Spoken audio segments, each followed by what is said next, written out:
Imagine, if you will, a vast expanse of turquoise water so immense it looked like an inland sea, cradled by mountains. This was Lake Urmia.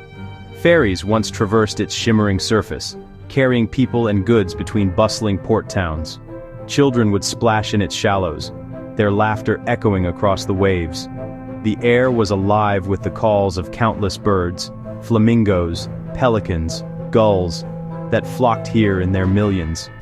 It was a place of vibrant life, a beating heart for the entire region, a source of sustenance, of joy, and of profound natural beauty. Now, picture a starkly different scene. The same basin today holds not a sea, but a desolate, ghostly white desert. The water has receded dramatically, leaving a salt-encrusted wasteland. The ferries that once plied these waters now lie rusting on the dry lakebed, like skeletal remains of a forgotten age. The laughter of children is gone, replaced by wind whistling across the flats. The brilliant blue has been usurped by a sickly, reddish hue. This is the tragic reality of Lake Urmia in our time, a shocking transformation into a symbol of environmental collapse. In its prime, Lake Urmia was nothing short of a natural masterpiece, a shimmering turquoise jewel set within the rugged landscape of ancient Persia. For millennia, it was a centerpiece of culture, commerce, and biodiversity. The lake's saline waters, too salty for most fish, supported a unique and teeming ecosystem. Its most famous inhabitant was a tiny brine shrimp, Artemia. These minuscule crustaceans formed the foundation of a rich food web, turning the water into a protein-rich soup that attracted an astonishing array of migratory birds. A critical stopover on a major avian highway, a sanctuary to rest and refuel. The skies and shores were once a spectacle of constant motion and sound. Enormous flocks of flamingos would paint the shallows in shades of pink. Great white pelicans, Dalmatian pelicans, spoonbills. Large colonies dotted the lake's many small islands, safe nesting grounds free from terrestrial predators. Generations of birds fledged young. Beyond ecology, Lake Urmia was woven into human life. Salt harvested for trade, mineral-rich mud for healing, a microclimate that nurtured orchards and vineyards, heritage and pride. The decline of Lake Urmia, a slow, creeping catastrophe, a death by 1,000 cuts, accelerated alarmingly in recent decades.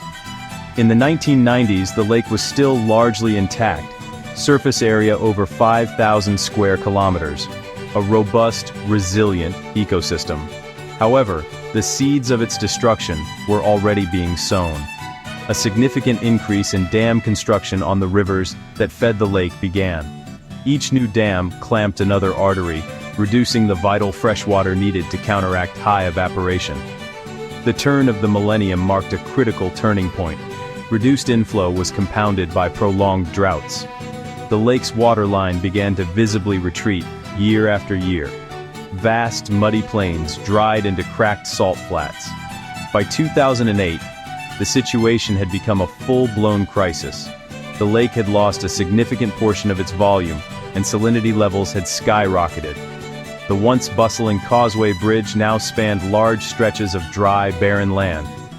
From 2010 to 2015, the lake's darkest hour, the decline was catastrophic.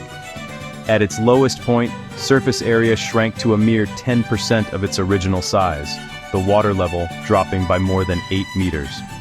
What remained was a fragmented collection of shallow, hypersaline pools, many glowing blood red. The brine shrimp could not survive. The food chain nearly collapsed, and migratory birds departed. This timeline reveals rapid environmental collapse, from gradual retreat to precipitous fall to near total desiccation. Minor recoveries from rainfall or emergency releases could not alter the devastating trajectory. Each new dam, each year of drought, each retreating meter of shoreline, a step closer to the ecological abyss. It is a story written in salt, how a mighty lake was brought to its knees within a single generation. An urgent warning about the fragility of our precious water resources, and the responsibility we bear to protect them. The fate of Lake Urmia mirrors a potential future for many ecosystems across the globe if we fail to act. While human actions have played the lead role in this tragedy, we must also acknowledge nature's part. The region is semi-arid. Water is precious and limited. The lake existed in a delicate equilibrium, fed by rivers and rainfall, balanced against massive evaporation. Recent decades tilted that balance. A persistent, severe drought stretching across much of the last 2 decades. Rainfall is now less frequent and less reliable. The Zagros Mountain snowpack, winter's waterbank, has diminished, starving rivers and streams. The entire watershed is strained. Less water is available for every part of the system. Rising global temperatures worsen evaporation. Brutal math.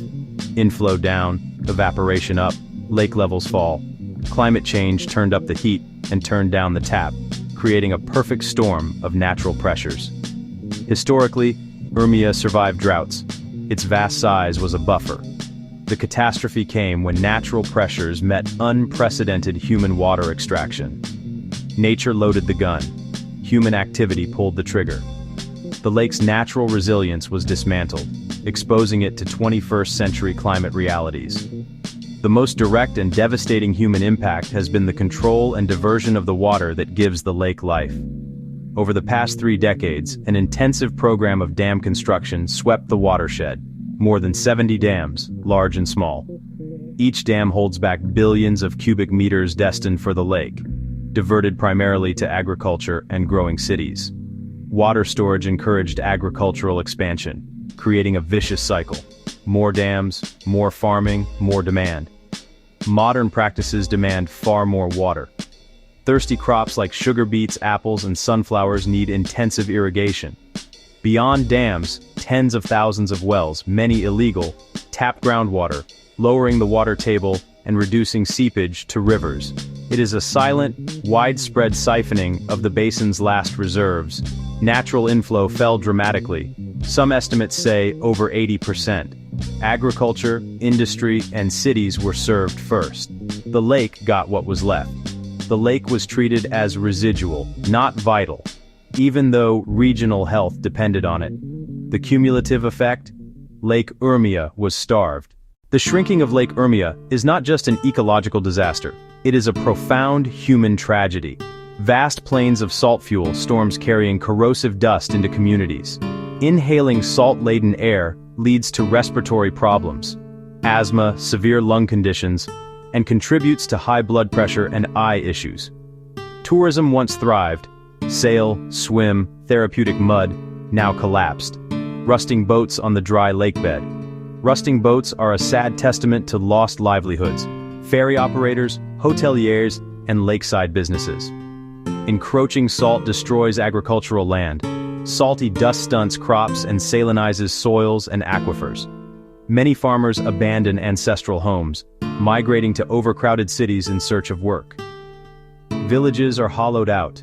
A deep sense of loss settles over those who remain. For Azerbaijani and Kurdish communities, the turquoise solitaire was central to heritage and pride. Songs, stories, and traditions lose meaning for a generation that never saw the lake's glory. The drying of Lake Urmia is poisoning air and soil, and draining the life and spirit from one of the most culturally rich regions. In the face of this monumental crisis, a concerted effort to save Lake Urmia is underway, a battle with immense challenges. The flagship project is a massive water transfer scheme, channeling water from other basins through long tunnels and canals.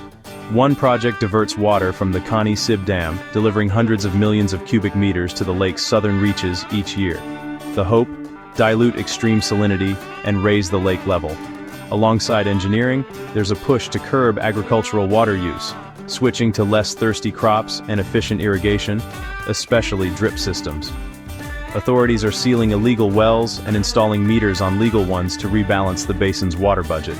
But projects are expensive, technically complex, demand sustained political will, and massive financing. Transfers face delays and controversy over diverting water from other regions. Changing farming practices means overcoming tradition and convincing thousands to prioritize long-term sustainability. Decades of mismanagement can't be fixed overnight. Many scientists say recovery will take decades and depends on rainfall. Another severe drought could wipe out progress. The fight to save Lake Urmia is a race against time. and a test of human resolve. Can Lake Urmia truly be brought back from the brink? The answer is uncertain, but not without hope. A large-scale restoration program and periods of better-than-average rainfall have halted decline in places. Water is creeping back, and flamingos have returned. A powerful symbol that nature is ready to heal if given a chance. The lake's fate depends on more than engineering and policy. It requires a fundamental shift in our relationship with water. Each of us has a role.